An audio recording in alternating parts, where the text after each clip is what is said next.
Hello guys, CA Tejas Pandit this side. तो आज इस वीडियो में मैं आप लोगों को बताऊंगा कि सीए फाइनल ग्रुप 2 एससीएमपी ये सब्जेक्ट आपको कैसे अप्रोच करना चाहिए और इस पेपर में मैक्सिमम स्कोर कैसे लाया जा सकता है, उस बारे में हम इस वीडियो में डिस्कस करेंगे। तो सारी स्ट्रेटेजीज और फिर पढ़ने का तरीका और फिर कौन कौन से टॉपिक्स इंपॉर्टेंट है, ये सारी छोटी छोटी चीजें हम इस वीडियो में जरूर डिस्कस करेंगे। तो ये वीडियो प्लीज एंड तक जरूर देखना। तो चलिए शुरू करते हैं। तो ग्रुप 2 में कॉस्टिंग का जो पेपर है, तो वो थ्योरी पेपर है कि प्रैक्टिकल पेपर है? आपको क्या लगता है? मिक्स है बोलोगे आप, लेकिन मैं आपको बताना चाहूंगा कि ये पेपर अभी मिक्स नहीं रहा है, ये पेपर अभी थ्योरी बन चुका है। ऐसा समझ लो आप, ऑडिट, लॉ और कॉस्टिंग, ये तीनों पेपर अभी थ्योरी है। क्योंकि लास्ट का जो ट्रेंड देखे हम आईसीएआई का, तो इतना सारा थ्योरी पूछ रहे हैं कॉस्टिंग में कि थ्योरी इग्नोर करना कॉस्टिंग में मतलब आपका डायरेक्टली 6 महीना आगे। समझ गए ना आप? तो सीए फाइनल एससीएमपी पेपर का थ्योरी आप बिल्कुल भी इग्नोर कर नहीं सकते, लेकिन at the same time you can't also ignore the sums. तो इस वीडियो में मैं पूरी कोशिश करूंगा आपको बताने की how to make a proper balance in theory and practical sums also. तो चलिए शुरू करते हैं। तो कॉस्टिंग वैसे भी डिवाइड कर ही लिया है हमने दो पार्ट में, एक होता है प्रैक्टिकल सम्स और एक होता है थियरी सम्स। तो सबसे पहले थोड़ा प्रैक्टिकल का देखते हैं। प्रैक्टिकल के सब्जेक्ट, प्रैक्टिकल के चैप्टर्स में आपको बताऊंगा कौन कौन से चैप्टर्स में आपको प्रैक्टिकल पे ज्यादा फोकस करना है और कौन कौन से चैप्टर्स में आपको थियरी पे ज्यादा फोकस करना है। ठीक है, तो सबसे पहले प्रैक्टिकल का बताता हूँ। लीन सिस्टम्स करके एक चैप्टर है। तो लीन सिस्टम्स में ज्यादा से ज्यादा आपको एग्जाम में प्रैक्टिकल क्वेश्चंस आने की ज्यादा से ज्यादा पॉसिबिलिटी है लीन सिस्टम्स में। तो लीन सिस्टम्स में भी क्या इंपॉर्टेंट है? GIT, TPM, TQM. अभी टीपीएम टीक्यूएम में भी बहुत लोगों को कंफ्यूजन होता है कि टीपीएम का क्वेश्चन है कि टीक्यूएम का क्वेश्चन है। आंसर है तो हम टीपीएम लिखे कि टीक्यूएम लिखे, both are totally different concept. तो अगर आप अच्छे से एक बार रीड करोगे दोनों चीजें तो आपको दिमाग में फिट हो जाएगी, तो आपको टीपीएम और टीक्यूएम में कंफ्यूजन नहीं होगा। ठीक है, तो उस चैप्टर में 5S, 6 सिग्मा, ये सारी चीजें बहुत इंपॉर्टेंट है। उस पर थियरी आ सकती है, लेकिन एट द सेम टाइम इस चैप्टर में प्रैक्टिकल क्वेश्चन भी बहुत है। तो आपको ये जो चैप्टर मैं बता रहा हूं, इसका प्रैक्टिकल और थियरी पैरेलल रखना है। ठीक है, तो ये हो गया। फिर बीपीआर, बीपीआर पे भी बड़े बड़े क्वेश्चंस लिखे हैं, केस स्टडीज है इस चैप्टर में। बीपीआर, बिजनेस प्रोसेस इंजीनियरिंग पे आपको केस स्टडी डाइजेस्ट में मिल जाएंगे बीपीआर के प्रैक्टिकल क्वेश्चन जो केस स्टडी फॉर्मेट में दिए हुए। तो lean system chapter again important हो जाता है from the practical point of view more and from the theory point of view as well. तो और एक चैप्टर है कॉस्ट मैनेजमेंट टेक्निक्स। तो cost management techniques again the same category, practical more, theory also, but practical more. तो cost management techniques में target costing, ये इस पे टेस्ट किया जा सकता है। अभी जो लेटेस्ट अटेम्प्ट हुआ था मई 2022 में, टारगेट कॉस्टिंग पे उसका टेस्ट किया गया है, लेकिन क्या पता वापस वो टारगेट कॉस्टिंग का कोई तो थियरी क्वेश्चन आपको पूछ सकते हैं। और फिर Pareto analysis, 80-20 rule, you know the question, it is very easy. लेकिन पैरेटो एनालिसिस पे बहुत इजी है करके छोड़ मत देना। पैरेटो एनालिसिस पे भी इस अटेम्प्ट में क्वेश्चन आ सकता है। लास्ट 1-2-3 अटेम्प्ट्स में क्वेश्चंस पैरेटो एनालिसिस पे नहीं पूछा गया है। तो पैरेटो एनालिसिस बहुत इजी है, अगर एग्जाम में आता है तो श्योर शॉट आपको मार्क्स आने चाहिए 80-20 रूल वाला पैरेटो एनालिसिस का क्वेश्चन। ठीक है, फिर ईएमए का क्वेश्चन। अभी ईएमए में कैसा होता है, प्रैक्टिकल सम आने की ज्यादा पॉसिबिलिटी लग रही है मुझे, क्योंकि ईएमए की थ्योरी दिसंबर 2021 में टेस्ट की गई है, पूरा बकायदा अच्छे से टेस्ट की गई है ईएमए की थ्योरी, एनवायरमेंटल अकाउंटिंग की थ्योरी। तो ईएमए का प्रैक्टिकल क्वेश्चन आ सकता है। तो ईएमए का मैंने लिख के लाया कि आरटीवी 2018 में ईएमए का एक सम था प्रैक्टिकल, तो वो सम आ सकता है। लेकिन उस सेम टाइप का सम आपको आईसीआई के मॉड्यूल में भी मिलेगा, लेकिन वो दोनों सम आप अगर कंपेयर करोगे, आरटीवी 2018 का सम ईएमए का और मॉड्यूल वाला सम, तो उसमें एक माइन्यूट चेंज है। तो आप अगर एक ही सम करके जाओगे उसमें से और अलग क्वेश्चन आ गया तो I think so you can make a mistake. So अच्छा है कि आप ये दोनों क्वेश्चन देख लो, आरटीवी 2018 का ईएमए का क्वेश्चन और मॉड्यूल का ईएमए का क्वेश्चन। तो जैसे मैंने बताया, ईएमए पे प्रैक्टिकल क्वेश्चंस आ सकता है इस बार। फिर आता है प्रोडक्ट लाइफ साइकिल थ्योरी, इसी चैप्टर की बात कर रहा हूँ, कॉस्ट मैनेजमेंट टेक्निक्स चैप्टर पे ही है हम अभी। तो प्रोडक्ट लाइफ साइकिल, पीएलसी से भी क्वेश्चंस आने के चांसेस है, थियरी क्वेश्चंस आने के चांसेस है। तो प्रोडक्ट लाइफ साइकिल का हर एक लाइफ साइकिल अच्छे से पढ़ो, रट्टा मत मारो, लेकिन समझ लो कि हर एक साइकिल में क्या क्या आपको लिखने कीवर्ड्स। तो अगर क्वेश्चन आता है, थियरी आता है, कौन से भी लाइफ साइकिल, कौन से भी स्टेज का क्वेश्चन आता है, तो आप अच्छे से लिख पाओगे और आपके कीवर्ड्स अगर अच्छे से याद है आपको, तो आप अच्छे से आंसर कंस्ट्रक्ट कर पाओगे। ठीक है, तो चलते हैं नेक्स्ट चैप्टर की तरफ, डिसीजन मेकिंग। तो अभी आपने बोला होगा यार डिसीजन मेकिंग के बारे में क्या बताना है, हर एक चीज इसमें से इंपॉर्टेंट है। तो आप एकदम राइट ट्रैक पे हो। Decision making is again a very important chapter. उसमें से कुछ छोड़ दो या फिर ये इंपॉर्टेंट नहीं है, इस पे ही क्वेश्चन आ सकता है, ऐसा कुछ कोई बता नहीं सकता। लेकिन फिर भी हम थोड़ा उसको डिटेल में जाके ऑडिट करने की कोशिश करते हैं डिसीजन मेकिंग चैप्टर को।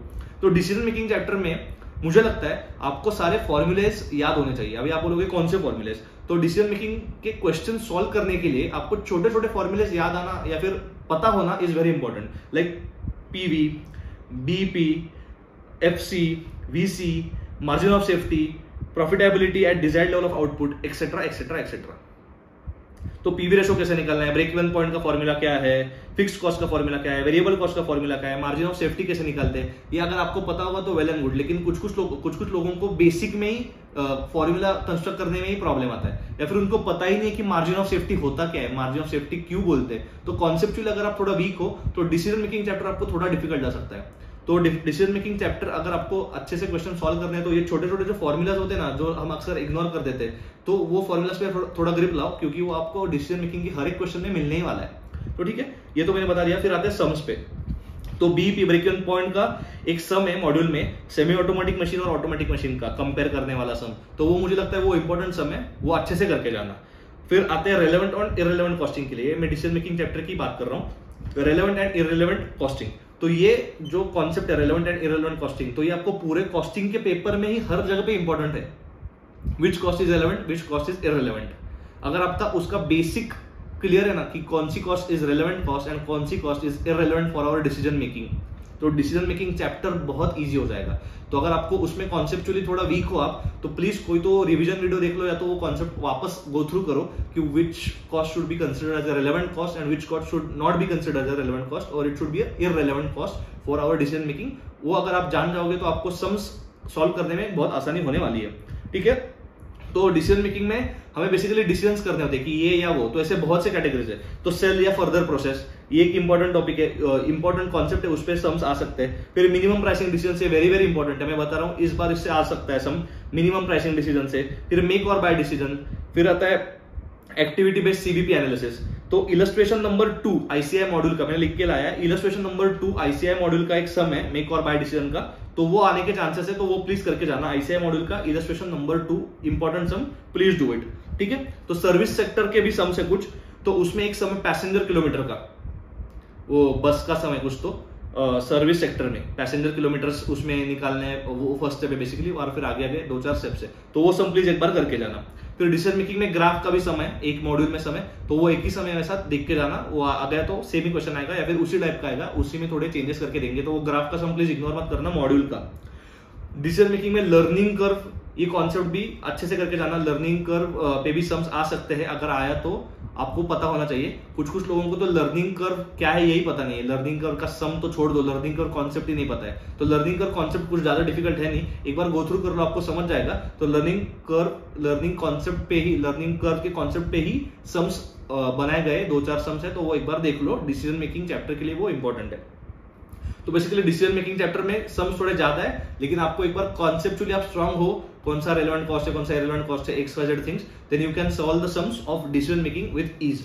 So please be conceptually clear in decision making. तो चलते हैं नेक्स्ट चैप्टर पे, transfer pricing. Again just like decision making, transfer pricing भी बहुत ज्यादा इंपॉर्टेंट चैप्टर हो जाता है। उसमें से भी अगर आपको कॉन्सेप्चुअली आप स्ट्रांग हो ट्रांसफर प्राइसिंग में, तो you can solve the sums very easily. तो ट्रांसफर प्राइसिंग में क्या है, basically the core crux of transfer pricing is goal congruence. We should think of the entity as a whole. We should not think of a divisional manager, और manager level पे हमें सोचना नहीं चाहिए decision making के time पे। तो goal congruence is very important while deciding the transfer price. So transfer pricing के हर एक क्वेश्चन में अगर आप गोल कॉन्ग्रुएंस के पॉइंट ऑफ व्यू से सम सॉल्व करने की कोशिश करोगे, तो आपको ट्रांसफर प्राइसिंग का सम सॉल्व करने में आसानी हो जाएगी। तो transfer pricing is such a concept, if you know the concept you can solve the sums easily, लेकिन if you are stuck in the basics of transfer pricing, then आपको solve करना तो छोड़ दो, sums में ऐसा क्यों किया है यही समझेगा नहीं कि हमने वेरिएबल कॉस्ट को इग्नोर, फिक्स कॉस्ट को इग्नोर क्यों किया, वेरिएबल कॉस्ट ही क्यों कंसिडर कर रहे हैं, या फिर इस समय हमें फिक्स कॉस्ट भी क्यों कंसिडर किया, वो तो छोड़ देना। ऐसा आपको अलग अलग सम्स पे अलग अलग कंफ्यूजन होना शुरू हो जाएगा। तो इससे अच्छा ट्रांसफर प्राइसिंग पे एक बार ग्रिप लाओ conceptually and then go to the sums, and goal congruence याद रखना फॉर ट्रांसफर प्राइसिंग। तो मुझे लगता है इस बार ट्रांसफर प्राइसिंग में इंटरनेशनल ट्रांसफर प्राइसिंग पे आपको ज्यादा फोकस करना चाहिए, उससे सम आ सकता है। ठीक है, तो जैसे मैंने बताया कॉन्सेप्चुअली स्ट्रांग होना ही है, और इंटरनेशनल ट्रांसफर प्राइसिंग का ये पार्ट है, उस पर आपको ज्यादा फोकस करना है इस बार। ठीक है, नेक्स्ट चैप्टर पे चलते हैं, strategic analysis of operating income. तो उसमें ज्यादातर एक्टिविटी बेस्ड कॉस्टिंग के सम से उस पर ज्यादा फोकस करो, और एक्टिविटी बेस्ड बजटिंग के सम से उस पर ज्यादा फोकस करो। ये चीजें मैंने कुछ आईसीआई मॉड्यूल देख के और पिछले साल के कुछ साल के ट्रेंड देख के मैं ये सारी चीजें आपको बता रहा हूँ। तो प्लीज जैसे मैं आपको बता रहा हूँ वैसे या तो आप लिख लो या तो याद रख लो कि मैं क्या क्या चीजें बता रहा हूँ। हो सकता है आपको इसमें से एग्जाम में कुछ तो मिल जाए और आपका फायदा ही होने वाला है इससे। ठीक है, तो ट्रांसफर प्राइसिंग का मैंने बता दिया, strategic analysis of operating income का भी मैंने बता दिया। अभी चलते हैं थोड़े थियरी चैप्टर्स की तरफ। जैसे मैंने पहले बताया था कि ये जो सारे चैप्टर्स थे उसमें से प्रैक्टिकल पे आपको ज्यादा फोकस करना है, लेकिन थियरी भी उसमें से आ सकती है, पता नहीं क्यों आ ही सकती है, तो गारंटी नहीं है लेकिन आ सकती है, लेकिन उसमें से प्रैक्टिकल सम्स आने के ज्यादा चांसेस है। लेकिन ये जो चैप्टर्स मैं अभी बताने वाला हूं उसमें से थियरी आने के ज्यादा चांसेस है, थियरी टेस्ट किए जाने के ज्यादा चांसेस है। तो सबसे पहले chapter number 1 introduction to strategic cost management, again theory chapter है पूरा, तो उसका थियरी आपको बाय हार्ट होना चाहिए। इस चैप्टर के कॉन्सेप्ट्स को लेके आपको केस स्टडी डाइजेस्ट में बहुत से केस स्टडीज मिलने वाले। तो chapter 1 you should be thorough in terms of the theory, ठीक है। Second chapter modern business environment, again theoretical chapter, एक दो कुछ तो हार्डली प्रैक्टिकल सम्स है वो देख लो, लेकिन ज्यादातर वो ये चैप्टर थियरी का है, तो इसमें से थियरी जो भी है आपको अच्छे से याद होनी चाहिए। तो तीसरा चैप्टर प्राइसिंग डिसीजन, तो प्राइसिंग डिसीजन में मेथड्स ऑफ प्राइसिंग एक थियरी टॉपिक हो सकता है, क्वेश्चन पूछा जा सकता है मेथड्स ऑफ प्राइसिंग पे, तो वो अच्छे से एक बार देख लो। फिर इसी चैप्टर में एक बेथवे इंडिया करके वैगन और व्हील का सम है, वो सम देख लो। वो सम अगर आप देखोगे तो P = A - BQ, MR = MC, ये सारे फॉर्मूलाज आपको उस सम में मिल जाएंगे। तो आपके सारे कॉन्सेप्ट एक ही सम में ज्यादातर टेस्ट किए जाएंगे, और वो थोड़ा डिफिकल्ट सम है, डिफिकल्ट नहीं बोल सकते, थोड़ा अच्छा सम है वो, तो वो सम प्लीज देख के जाना बेथवे इंडिया प्राइवेट लिमिटेड का। तो pricing under different market conditions, इसका भी एक थियरी क्वेश्चन आ सकता है, ओलिगोपोली, मोनोपोली एक्सेट्रा एक्सेट्रा। तो आपको हर एक लेवल का पता होना चाहिए कि ओलिगोपोली के कैरेक्टरिस्टिक्स क्या है, मोनोपोली के कैरेक्टरिस्टिक्स क्या है, परफेक्ट कॉम्पिटिशन के कैरेक्टरिस्टिक्स क्या है। भले आप पूरा आंसर रट मत लेना, लेकिन कुछ कुछ कैरेक्टरिस्टिक ट्रेड्स याद रख लेना, ताकि आप एग्जाम में अगर थियरी क्वेश्चन पूछता है तो you can write in detail and you will score good marks if you right the keywords, ठीक है। और फिर लास्ट चैप्टर अपना बचता है बजटरी कंट्रोल। लास्ट चैप्टर नहीं है, स्टैंडर्ड कॉस्टिंग है, मुझे याद है, उस पर आते हैं, ठीक है। Budgetary control, budgetary control again a theoretical chapter, लेकिन पिछले 2 से 3 अटेम्प्ट जो हो गए तो उसमें बजटरी कंट्रोल पे ऐसा थियरी क्वेश्चन नहीं पूछा है, लेकिन मुझे लगता है इस बार थियरी क्वेश्चन आ सकता है, क्योंकि मॉक टेस्ट पेपर में उन्होंने बहुत बार थियरी क्वेश्चन 8 मार्क का क्वेश्चन, लास्ट क्वेश्चन जो आता है ऑप्शनल क्वेश्चन बोल सकते हैं, जो लास्ट क्वेश्चन आता है उसमें बजटरी कंट्रोल का क्वेश्चन उन्होंने दे रखा है 8 मार्क का, एट टाइम्स थ्योरेटिकल क्वेश्चन। तो बजटरी कंट्रोल इतना भी बड़ा चैप्टर नहीं है, तो छोटा सा चैप्टर है, थियरी का है, वो सबसे लास्ट में रख लेना, लेकिन वो प्लीज ऑप्शन को छोड़ना मत। बजटरी कंट्रोल से आया तो डायरेक्टली 8 मार्क का सम आएगा एग्जाम में, थ्योरेटिकल सम आ सकता है उस पे, या फिर थ्योरेटिकल सम नहीं आया तो एक ग्रेट बस टूर सम है उसमें, ग्रेट बस करके जो मैगी है वो नाराज है, टूर लीडर, कुछ तो बारिश हुई उधर, बस खराब हो गई, आपको सम याद आ गया होगा अब तक, अगर आपने पढ़ाई शुरू की है। अगर आपको ये सम पता चल गया मैं कौन सा सम बता रहा हूं, तो प्लीज कमेंट सेक्शन में लिख लो, इसका मतलब आपने अच्छे बजटरी कंट्रोल का वो सम आपको अभी पता है, एग्जाम को 50 दिन बाकी है, तो yes you are perfectly on the right track, ठीक है। तो बजटरी कंट्रोल का वो सम कर लो, वो छोड़ के फीड फॉरवर्ड कंट्रोल, और फिर बियॉन्ड बजटिंग ये कर लेना। Beyond budgeting I think 3 attempt पहले टेस्ट हुआ था बियॉन्ड बजटिंग, तो चांसेस कम है उसको वापस पूछा जाएगा, लेकिन फीडबैक, फीड फॉरवर्ड कंट्रोल, ये सारी चीजें आप थियोरेटिकली ये सारी चीजें एक बार देख लो, चाहे तो रट्टा मार लो, लेकिन कीवर्ड्स भी आपने याद रख लिया तो भी बहुत है, ठीक है। तो इतना ही था। अभी एक लास्ट चैप्टर बचता है, last but not the least, which is sure shot going to be there in your exam, which is standard costing.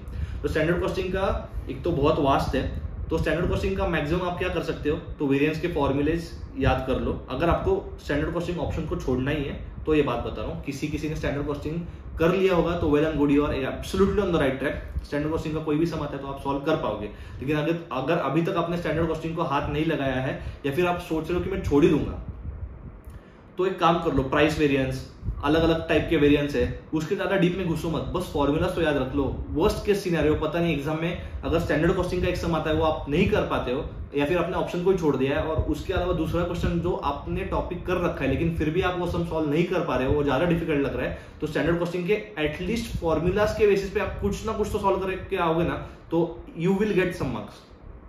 तो स्टैंडर्ड कॉस्टिंग में अगर आपको डिफिकल्टीज आ रही है तो मैं बोलूंगा वो आपके ऊपर है कि वो आपको ऑप्शन को छोड़ना है कि नहीं छोड़ना है। बहुत से लोग स्टैंडर्ड कॉस्टिंग छोड़ देते हैं, बहुत से लोग स्टैंडर्ड कॉस्टिंग नहीं छोड़ते, लेकिन it is totally individual decision. If you want to do it well, if you want to leave it, at least do formulas. क्या जाएगा आपका, 5-6 घंटे जाएंगे, फॉर्मूलाज अच्छे से याद रख लो, बहुत से फॉर्मूलाज हो जाएंगे, लेकिन याद रख लो, पता नहीं एग्जाम में आया तो एटलीस्ट आप कुछ तो कर लोगे। तो ये मेरे साइड से टिप था आपको कि standard costing you can leave for option, but at least learn the formulas and go, who knows you can fall back on that in case you are not able to solve the other sums for the topic which you have done, but still you are not able to solve, then standard costing will help you in exam, ठीक है। तो ये सारी चीजें हो गई, हमने discuss कर लिया कि क्या करना चाहिए, कैसे इंपॉर्टेंट है, क्या नहीं करना चाहिए, एक्सेट्रा एक्सेट्रा। तो अभी बढ़ते कि SCMP की पढ़ाई आपने कैसी करनी चाहिए। तो अभी प्रैक्टिकल थेरी मैंने बहुत बता दिया कि थेरी यहाँ से आएगा, थेरी वहां से आएगा, लेकिन ट्रस्ट मी थेरी आने ही वाला है। 50 से 60 मार्क का थेरी आपको एग्जाम में मिलेगा ही। और SCMP का थेरी ऐसा समझ लो ऑडिट जैसा थेरी है। If you write the exact thing or if you write as it is written in the module, you will get the marks. If you write your own story, you are not going to get any marks.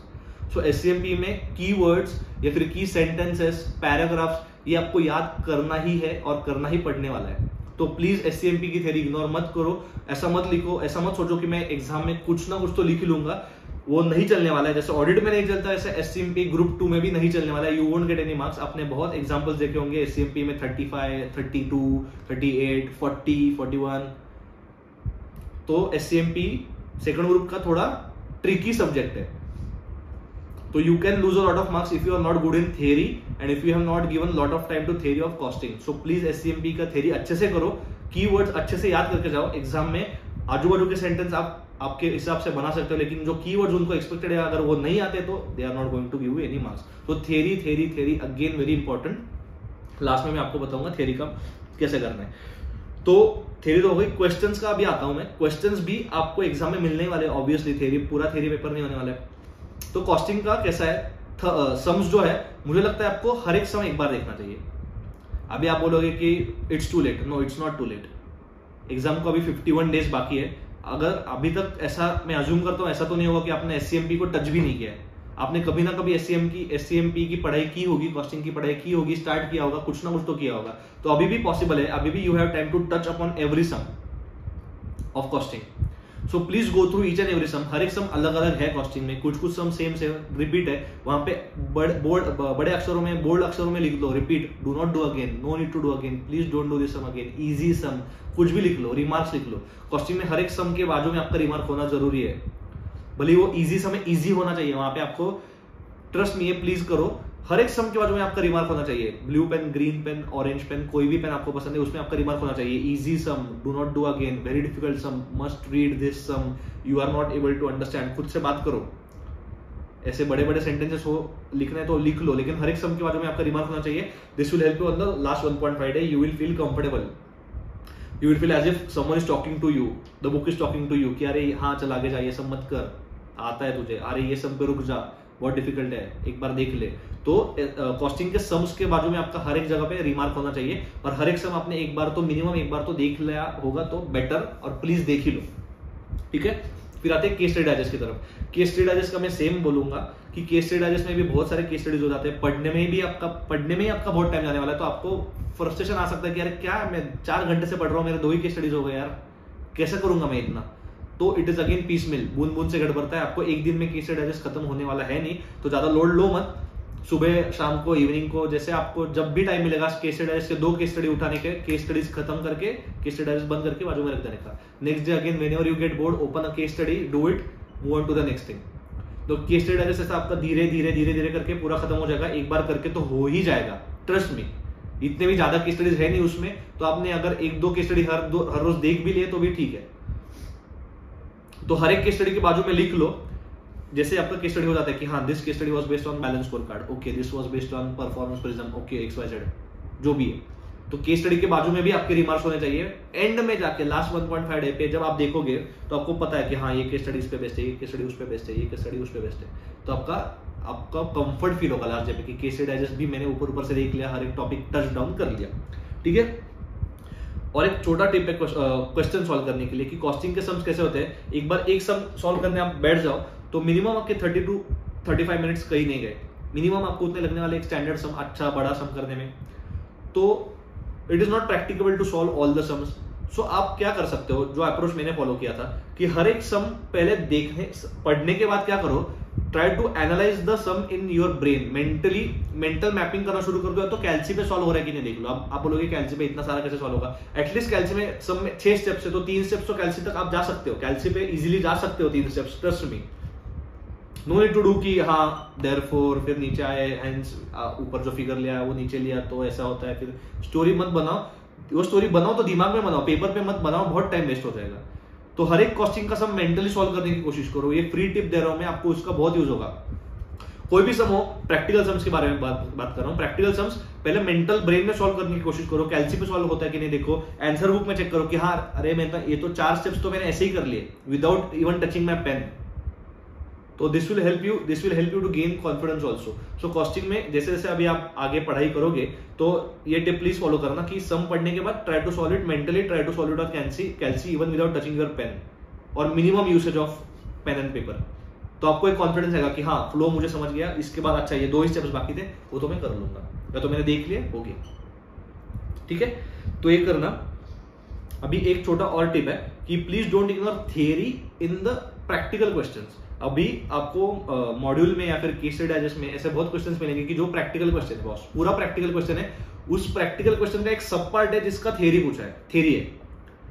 तो आप क्या करोगे, वो questions का वो theory नहीं पढ़ोगे, वो थियरी आप नहीं पढ़ोगे क्योंकि आपने मेन चैप्टर का थियरी पढ़ लिया होगा, आपने सोचा होगा कि हाँ वो मेन चैप्टर का थियरी का ही कुछ ना कुछ तो लिखा होगा ना इधर। लेकिन नहीं, जो अभी अटेम्प्ट हुआ मई 2022 में, उसमें ऐसे 1-2 क्वेश्चंस पूछे गए थे जो सेम मॉड्यूल के कॉपी पेस्ट क्वेश्चंस थे, लेकिन मॉड्यूल में जो थियरी होती है क्वेश्चंस की, इलस्ट्रेशंस की, प्रैक्टिकल क्वेश्चंस के सब पार्ट में जो थियरी क्वेश्चंस होते हैं उसकी जो थियरी होती है उस पर टेस्ट किया गया था, और वो कोई याद नहीं करके जाता। ट्रस्ट मी, हम क्या याद करते हैं, मेन कंटेंट याद करेंगे या फिर बुलेट पॉइंट याद करेंगे, बड़े बड़े पैराग्राफ्स याद करेंगे, कुछ ना कुछ अलग याद करेंगे, लेकिन एक प्रैक्टिकल क्वेश्चन का सब पार्ट का थियरी क्वेश्चन हम नहीं याद करके जाने वाले। तो प्लीज वो भी एक बार देख लो, वो इग्नोर मत करना कि यार ये प्रैक्टिकल सॉल्व कर लिया ना, सब पार्ट थियरी है, छोड़ दो, सब पार्ट का थियरी क्या है एक बार देख लिया तो बेटर है। एग्जाम में आया तो you can write at least the bullet points and you will get marks. फिर और एक चीज है कि ऐसा आपको बहुत लोगों ने टिप दिया होगा या फिर आपने खुद को बता लिया होगा कि कॉस्टिंग में ना बहुत टफ आता है पेपर, बहुत टफ भी आता है और बहुत लेंदी आता है पेपर। कॉस्टिंग का पेपर बहुत लेंदी आता है, तो मैं क्या करूंगा 70 मार्क का लिखूंगा, लेकिन बहुत अच्छे से लिखूंगा। भले 30 मार्क का नहीं छूट गया तो भी चलेगा, लेकिन 70 मार्क का मैं एकदम प्रिसाइज लिख के आऊंगा, ऐसा कि मुझे उसमें से 60 आ ही जाएगा। तो अच्छा है, आपकी सोच बहुत पॉजिटिव है, लेकिन हो सकता है ऐसा ना हो। प्रैक्टिकली ऐसा हो सकता है कि आप 70 में से लाने की कोशिश करोगे 60, लेकिन हो सकता है उतने अच्छे मार्क नहीं आएंगे आपको। तो वो 30 मार्क जो आपने छोड़ दिए, अटेम्प्ट ही नहीं किए इस कोशिश में कि मैं 70 मार्क का पेपर एकदम अच्छे से सजा के एकदम सोच के लिखूंगा, तो ये अप्रोच गलत है। प्लीज ये अप्रोच चेंज कर लो। आपको लगता है, मुझे लगता है कंपलसरी कॉस्टिंग में पास होना है तो compulsory you need to write 100 paper marks, not even 99। 100 mark का पेपर सॉल्व करके आओ, तभी जाके पॉसिबिलिटी है कि आपको कॉस्टिंग में 50 अबव 40 अबव आएगा और you will pass. Because costing paper थोड़ा ट्रिकी होने वाला है, रिपीट क्वेश्चंस आपको कम मिलेंगे, नए क्वेश्चंस आपको ज्यादा मिलेंगे। तो इसमें मत रहो कि यार मैं एकदम अच्छे से सॉल्व करूंगा, 70 मार्क का ही करूंगा, या फिर छोड़ दो यार 20 मार्क 80 मार्क का ही सॉल्व करता हूं लेकिन अच्छे से करूंगा। नहीं यार, प्लीज 100 मार्क्स का पेपर सॉल्व करो। वो ऊपर के 20 मार्क में से आपको 5 मार्क भी मिले ना तो भी it can save you 6 months of your life. So please 100 marks का पेपर सॉल्व करो, उस पर कुछ ज्यादा मतलब कॉम्प्रोमाइज करना ही नहीं है। 100 मार्क्स का पेपर सॉल्व करना ही है, मतलब करना ही है। ठीक है, तो मेरी तरफ से इतना ही था। Costing in a group 2 is basically a trap, तो प्लीज थोड़ा ध्यान रखना, अच्छे से पढ़ाई करना, कॉस्टिंग को लाइटली मत लेना कि मैं कर लूंगा बाद में देख लूंगा, थियरी नहीं, मैं पहले प्रैक्टिकल पे फोकस करूंगा। नहीं, theory is very important. So please जैसे आप लॉ की थियरी पढ़ रहे हो, जैसे आप ऑडिट की थियरी पढ़ रहे हो एकदम मन लगा के अच्छे से, तो वैसे प्लीज कॉस्टिंग की भी थियरी मन लगा के पढ़ना। तो मैंने क्या किया था, कॉस्टिंग की एक बुक बताना चाहता हूँ मैं, ये मेरी कॉस्टिंग की थियरी बुक थी। मैंने क्या किया, सारे मॉड्यूल था अपना, तो उसमें बहुत से पैराग्राफ्स और बहुत से लाइन्स थी, तो वो पढ़ना मेरे लिए बहुत डिफिकल्ट जा रहा था और याद रखना भी डिफिकल्ट जा रहा था। तो मैंने कॉस्टिंग की थियरी की बुक बनाई थी। ऐसे मैंने खुद का इंडेक्स बनाया और फिर दिखाता हूँ। ये सबसे पहला चैप्टर है, स्ट्रेटेजिक कॉस्ट मैनेजमेंट। तो first page, second page, third page, fourth, fifth हो गया। 4 से 5 पेज में मेरा फर्स्ट चैप्टर बैठ गया। तो टोटल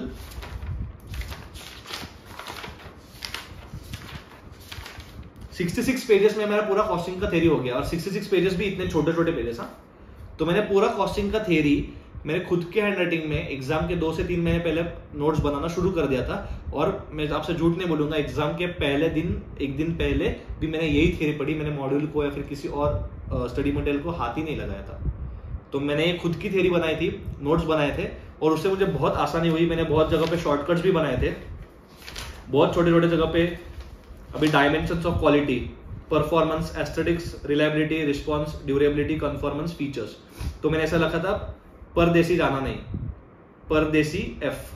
तो परदेसी मतलब PARRD पर देसी, तो ऐसे मैंने याद रखा था, उससे मुझे बहुत आसानी हुई थी। तो ये छोटी छोटी चीजें मैंने याद रखी थी। डीमिंग फ्लोटिंग पॉइंट मेथोडोलॉजी, ये भी इंपॉर्टेंट टॉपिक है, ये आ सकता है। तो उसका मैंने लिखा था बिग सीए रीसेट, मतलब ऐसे छोटे छोटे क्या बोलते हैं शॉर्ट फॉर्म्स मैंने बना के रखे थे। तो ये बुक मुझे बहुत यूज हुई थी, खुद की बुक मैंने बनाई थी। तो अगर आपके पास टाइम है तो आप प्लीज ऐसे खुद की थ्योरी की बुक बना सकते हो, या तो टाइम नहीं है तो कोई जरूरत नहीं है बनाने की। आप जो भी मॉड्यूल या फिर जो भी स्टडी मटेरियल रेफर कर रहे हो उसमें से कीवर्ड्स और की हाईलाइट पॉइंट्स हाईलाइट बोल्ड करके रख दो, वही आपको लास्ट 1.5 डे में वही पढ़ना है। वो छोड़ के पूरे लाइंस पूरा पैराग्राफ्स पढ़ते नहीं बैठना है, बहुत टाइम वेस्ट होने वाला है, ठीक है।